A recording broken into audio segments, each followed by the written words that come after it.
Now, the new president of Guinea Bissau, there he is, Umaro Sissoco Embaló, has promised to improve the situation for the people in the country, a place which is marked by extreme poverty and corruption. So, what is life like for ordinary people in the West African nation? Well, DW spoke to a 19-year-old teenager, Zitu Albino. He is trying to make ends meet by working on a tourist boat. He told us about his hopes for the future and also what, in his opinion, definitely has to change for things to get better in one of the world's poorest nations. For the tourists on these speedboats, the islands off Guinea Bissau in West Africa offer a taste of paradise.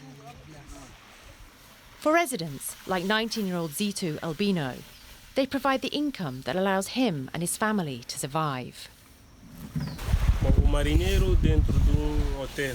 I'm a sailor's assistant, which means I take people in the boat to Bissau and bring them back, or I take them to other islands they wish to visit.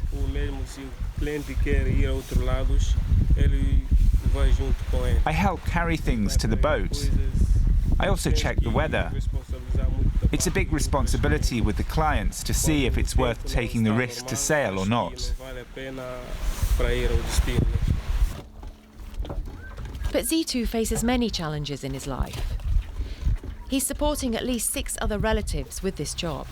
I was born into a very poor family. My father does not have work, and neither does my mother. We're 5 siblings, and right now I'm the head of the family.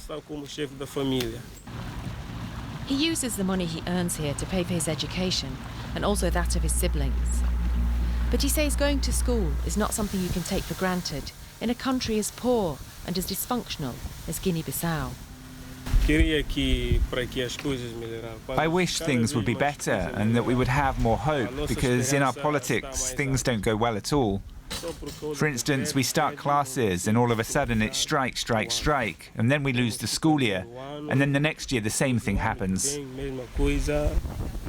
But he's determined to forge ahead with his plans to make a better life for himself and his family, although he says it would be easier if politicians radically changed their behaviour. They